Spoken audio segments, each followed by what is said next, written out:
To light of law. और मुझे पता है आप सबके बहुत सारे कमेंट्स और इंतज़ार, आप सब ने बहुत सारी रिक्वेस्ट भी डाली थी कि थोड़ा सा एक बार कंफर्मेशन कीजिए।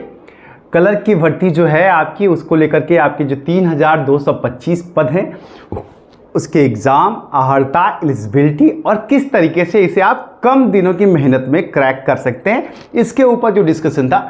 तो मुझे थोड़ा सा प्रशासनिक कार्य और विभागीय कार्यों में थोड़ा वक्त लगता है, इसलिए जब भी फ्री होऊंगा तभी आप सबके बीच में लेके आऊँगा। आज आपके चारों सेगमेंट्स को, चाहे वो क्लर्क का हो, स्टेनोग्राफर का हो, कोर्ट रीडर का हो या फिर अर्दली का हो, सारे सेगमेंट्स की एक एक वीडियो में प्रयास करूंगा कि आप सबको दे दूं और आपको एक ब्रीफ चीज़ें बता दूं कि किस तरीके से आपको अप्रोच करना है और कैसे आप इसे क्रैक कर पाएंगे कम समय में।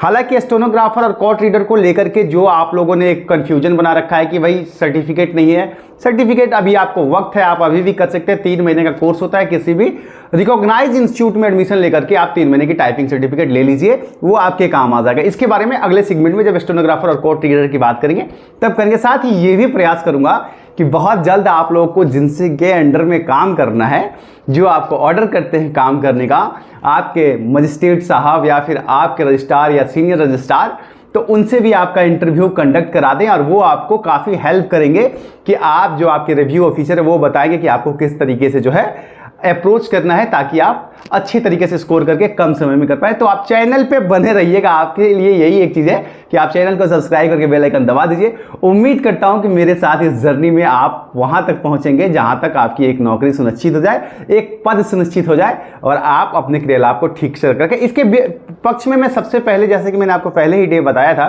कि एक चीज़ जो आप लोग नोटिस नहीं कर रहे हैं कि इंटरव्यू के मार्क्स को 10 नंबर से उठा के 15 नंबर किया गया है इस बार। इसके बहुत सारे प्रासंगिकताएं हैं जो आपको समझ में नहीं। देखिए, एलिजिबिलिटी की एक बात जहां तक करें, आ रहा हूं आगे चल के सारे पहलुओं पे बात करूंगा, लेकिन आपको अगर कैरियर बनाना है तो पहले आप समझ तो लीजिए कि आप कहां जा रहे हैं, किस फील्ड में जा रहे हैं। ये बिहार का क्लर्क का एग्जाम थोड़ा सा डिफरेंट होता है बाकी राज्यों से। यहाँ के इंटरव्यू का विशेषता है क्योंकि इंटरव्यू बहुत कम जगह पे होती है, इंटरव्यू होती ही नहीं है, आरओ तक में इंटरव्यू नहीं होती है, पर यहाँ पे होती है बिहार में। तो आपको इसको भी अपने एक माइंड सेटअप में रखना पड़ेगा क्योंकि 15 नंबर में से 1-2 नंबर से ही आपका सिलेक्शन मिस होता है और इसमें 15 के 15 भी आपको मिल जाते हैं क्योंकि 10 में 10 भी मिल जाते हैं इंटरव्यू में। सिर्फ आपको अच्छा रहेगा, थोड़ा सा नॉलेज रहेगा, स्किल रहेगा, आपकी वे ऑफ टॉकिंग अच्छी होगी तो आप 15 ऐसे स्कोर कर जाएंगे और आराम से सिलेक्शन लिस्ट में आ जाएंगे। तो इन सारे पहलुओं पे 1 बाय 1 करके बात करेंगे। आपके अधिकारियों से भी आपकी बात करा देंगे समय के साथ रहते हुए ताकि आप समझ पाएं कि आपको अप्रोच कैसे लेना है। तो चलिए इन सारे पहलुओं पे 1 बाय 1 करके बात करते हैं। एक बार फिर से कहूँगा, चैनल पे जुड़े हैं तो सब्सक्राइब करके बेल आइकन जरूर दबाइएगा ताकि आपकी जर्नी हमारे साथ बेहतर हो सके और हम भी आपकी मदद कर पाएँ और आप भी हमारी थोड़ी सी मदद कर लें। चलिए सबसे पहले बात कर लेते हैं आपकी जो है, आपने नोटिफिकेशन अगर देखा है तो ठीक है, नहीं मेरे टेलीग्राम ग्रुप का लिंक दे दूंगा, उसमें आप जाकर के देख लीजिएगा। साफ साफ है 3325 है और इसमें जो है आपको 20 सितंबर से लेकर के 20 अक्टूबर तक आप इसके फॉर्म को फिलअप कर सकते हैं। और इसकी जो क्वालिफिकेशन है, इसके लिए आप परेशान होने की जरूरत नहीं है, लगभग हर आदमी क्वालिफाइड है इसको लेकर के। ग्रेजुएशन की डिग्री होती है इसकी बैचलर डिग्री होती है किसी भी कॉलेज से, अगर आप ग्रेजुएट है, बीए हैं, बीएससी हैं, बीकॉम है, कोई फर्क नहीं पड़ता। एक चीज़ है कि आपको कंप्यूटर का नॉलेज होना चाहिए, ठीक है, और मेडिकली फिट होना है, ये तो आपको पता ही है। और कैरेक्टर अच्छा, ये तो हर विद्यार्थी का कैरेक्टर अच्छा ही है। अगर आपका कैरेक्टर अच्छा का मतलब ये होता है कि आपके ऊपर कोई एफआईआर ना हो, क्रिमिनल का, सिविल का, खेती बाड़ी का बवाल है, इसके लिए आप परेशान मत होइए, ये आपका कैरेक्टर को जस्टिफाई नहीं करता है। अगर कोई क्रिमिनल चार्ज है, जैसे मर्डर है, चोरी है, अपहरण है, इस तरह का रेप है, अटेम्प्ट टू मर्डर है, ऐसे मामले आपके कैरेक्टर को खराब करते हैं, बाकी चीज़ें नहीं। तो इसलिए आप इसको परेशान रहिए। ये भी बहुत सारे लोग पॉइंट आउट करके सवाल बता रहे थे कि ये सर इसका क्या होगा। चलिए, अच्छा एक और चीज़ है कि जब आप फॉर्म भरिएगा तो आप प्रिंट आउट करके रख लीजिएगा ऑनलाइन एप्लीकेशन का और उसको रखिएगा क्योंकि वो आपको बहुत ज़रूरी है, ठीक है ना। और फॉर्म वगैरह भरने का जो भी बात है वो तो आप समझ ही गए होंगे। आपको एक घोषणा पत्र देना पड़ता है, उसमें एफिडेविट देना पड़ता है कि मैं एजेंट द्वारा घोषणा करता या करती हूँ कि आवेदन में मेरे द्वारा दिए गए तथ्य, ये सब आपको करना है। ये सब आपने बहुत सारे फॉर्म भरे होंगे। तो हम आ जाते हैं बेसिकली पेमेंट मेथड वगैरह आप समझते ही हैं। तो बेसिकली देखिए इसमें क्या है, एज लिमिट एक सवाल आ रहा था। तो देखिए अनरिजर्व्ड मेल जो है उसके लिए 21 साल सबसे कम एज और सबसे ज़्यादा जो है वो 37 साल की एज लिमिट होगी। और अनरिजर्व्ड फीमेल का भी सेम है, लेकिन एज जो एक्सटेंशन है वो 40 साल तक कर दिया गया, मतलब 21 साल से कम नहीं होना चाहिए और 40 साल से ज़्यादा नहीं होना चाहिए। बैकवर्ड क्लास है, मेल है तो उसका भी 40 साल है, 21 साल 40 साल। अनरिजर्व बैकवर्ड क्लास महिला भी है तो भी उसका भी 40 साल है। और SC ST कैटेगरी में बस 21 साल लड़कों का है और लड़कियों का भी 21 साल और 42 साल जो है मैक्सिमम अप्लाई का डेट है। ठीक है, मैक्सिमम 42 साल तक आप अप्लाई कर सकते हैं। ठीक है, ये चीज आ रहे हैं आपके सिलेबस और सब्जेक्ट को भी डिस्कस करेंगे, बिल्कुल करेंगे, आप परेशान ना होइए। इसीलिए तो आप सबके बीच में आए हैं कि आपको वो चीजें समझाएं। तो ये कुछ भी बड़ी चीज नहीं है। अगर आप इस 2 महीने, आपके पास अभी 3 महीने टाइम है, मान के चलिए कि हार्डली या तो नवंबर के एंड में या फिर दिसंबर के फर्स्ट या सेकेंड वीक में आपके एग्जाम होंगे। तो इतना टाइम बहुत है। अगर आप प्रैक्टिकली सही सीरियस तरीके से अगर आपने पहले से भी तैयारी कर रखी है तो बस आपके थोड़े से हिंदी, मैथ और इंग्लिश और GS रीजनिंग मतलब थोड़ा सा स्ट्रांग होगा, आपका काम निकल जाएगा, कोई टेंशन की बात नहीं है इसमें। इसलिए आप परेशान ना होइए, आप निकाल लीजिएगा। बस थोड़ा सा कंसंट्रेट करके, थोड़ा सा बिहार सेंट्रिक भी आना पड़ता है इसमें, बस ये बातें हैं। चलिए, और ये भी नहीं है कि आप सिर्फ बिहार के हैं तो ही अप्लाई कर सकते हैं, किसी भी राज्य के हैं आप आराम से एलिजिबल हैं, आप बस अहर्ता पूरी करते हो। ठीक है, चलिए अब आ जाते हैं आपके मुख्य सब्जेक्ट जो भी है आपका, कि आपको फॉर्म अप्लाई करना है जब, ठीक है ना। फी जो है वो 800 रुपये जनरल की है, OBC की है और EWS की भी है 800 रुपये, और बाकी जो है शेड्यूल कास्ट हो, शेड्यूल ट्राइब हो, फिजिकल हैंडीक्राफ्ट हो, उनके लिए 400 रुपये की फीस है। फीस थोड़ी सी ज़्यादा रहती है इसकी बाकियों से, लेकिन फिर भी उतना नहीं है। अब देखिए, इसके प्रिलिमिनरी टेस्ट होगा इसका क्लर्क में, क्योंकि सीटें ज़्यादा हैं तो लोग काफ़ी ज़्यादा आते हैं। तो एक स्क्रीनिंग समझ लीजिए, एक स्क्रीनिंग होती है और इस स्क्रीनिंग के थ्रू आपको बाहर के जैसे प्रीलिम्स कर लिया गया, फिर इसमें से निकाल लिया गया बहुत सारे बच्चों को, लगभग 10 गुना 12 गुना बच्चों को निकाल लिया जाता है। इसलिए आप परेशान होइए, आपका मेहनत सफल हो जाएगा और आप आ जाएंगे। इसमें बहुत ज़्यादा टफ कंपटीशन नहीं होता है, क्लर्क में थोड़ा होता है, बाकी में तो बिल्कुल भी नहीं होता है। ठीक है, चलिए, और रिटर्न टेस्ट नंबर 90 नंबर का होता है। अब थोड़ा सा मुख्य सब्जेक्ट जो है सिलेबस पे आते हैं आपके, तो return test shall be conduct, जो रिटर्न होता है ना सिलेबस में, उसके ऊपर आ जाते हैं। तो देखिए, इंग्लिश लैंग्वेज और ग्रामर का 20 मार्क होता है। ग्रामर मतलब आप समझ रहे हैं ना, एक्टिव, पैसिव, डायरेक्ट, इनडायरेक्ट, ये चीज़ें आपको थोड़ा सा कंप्लीट करना रहता है। ये इस पे थोड़ा ध्यान दे दीजिएगा, ठीक है ना।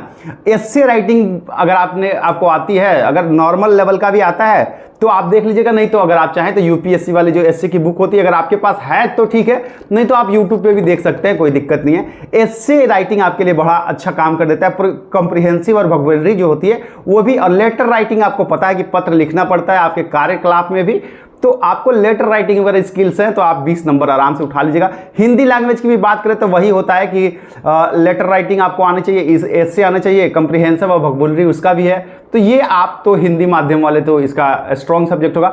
आगे मैं अगली मतलब कुछ दिनों बाद एक वीडियो लेके आऊँगा कि जिसमें आपको सिलेबस सब्जेक्ट वाइज बता दूंगा कि आपको क्या क्या चीज़ें निकाल के पढ़नी है, तो आप इंतजार कीजिए, उसका भी आ जाएगा। असल में ना इस बार सिलेबस में थोड़ा सा बदलाव आने वाला है और पेपर के पैटर्न में भी थोड़ा आपको बदलाव देखने को मिलेगा। जैसे कि सारी चीज़ें ऑफलाइन हो गई हैं। दूसरी बात कि रिटर्न में अब आपको ओमार भरना है, पहली रिटर्न होता था, अब ओमार में ही आपका काम हो जाएगा। तो काफ़ी सारी चीज़ें बदलाव आ रही हैं।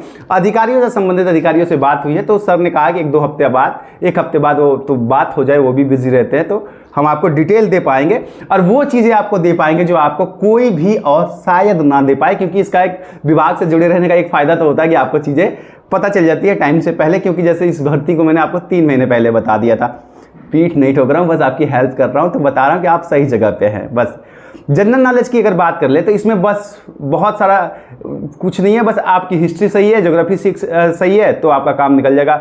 जनरल साइंस का अगर आपको नहीं भी आता तो बहुत परेशान मत होइए। हाँ, कॉन्स्टिट्यूशन लॉ आपको पता होना चाहिए, कॉन्स्टिट्यूशन ऑफ इंडिया, जो कि सबके पास होगा। और अगर नहीं है तो लक्ष्मीकांत तो आप लोगों ने पढ़ लिया होगा। मुझे लगता है UPSC की तैयारी करने वाला हर आदमी लक्ष्मीकांत पढ़ के बैठा है, या फिर कोई भी कंपटीशन की तैयारी करने वाला लक्ष्मीकांत तो पढ़ ही लिया है। नहीं है तो लक्ष्मीकांत ले लीजिए, वो आपकी बहुत हेल्प करता है, ठीक है।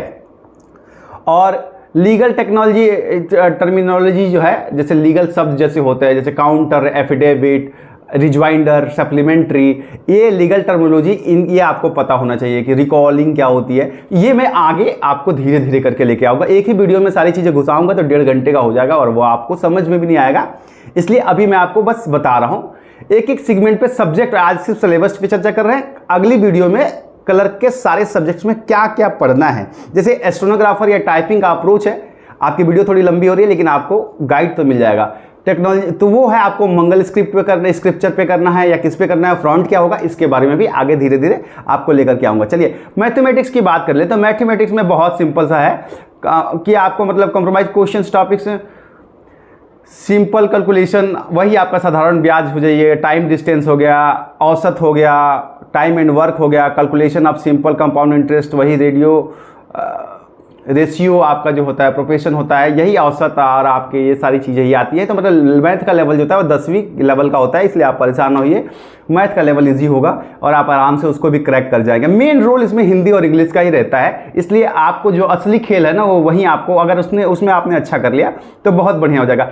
टेस्ट में रीजनिंग, वर्बल और एनालिटिकल जो होता है 10 मार्क्स का जो होता है वो होता है प्रॉब्लम्स बेस्ड इंग्लिश अल्फ़ाबेट्स, मतलब वही आप अंग्रेजी के कुछ शब्द गलत दिए जाएंगे, ये सारी चीज़ें आपको पता है, इसको लेकर के मैं बहुत ज़्यादा एनालाइज करने की जरूरत है। इसकी भी आप अगर RS अग्रवाल की मैथ अगर पढ़ ली है तो आपने मैथ निकाल लेंगे आराम से, ये सब कुछ बहुत बड़ी चीज़ नहीं है। इसलिए आप मतलब ना ये सिलेबस देख के आप डरिए मत, ये सब कुछ वही है जो आपने बहुत पहले से पढ़ रखा है, हर कंपटीशन की तैयारी कर रखा है। इसमें अच्छी बात यह है इसका लेवल थोड़ा डाउन होता है, बाकी लेवल से ना जैसे दरोगा का हो गया या बाकी से लेवल थोड़ा डाउन होता है। लो लेवल की मैथ पूछी जाती है, लो लेवल का आपका हिंदी होता है, लो लेवल की इंग्लिश होती है, तो आपकी तैयारी थोड़ी ठीक ठाक होगी तो आप निकाल लेंगे।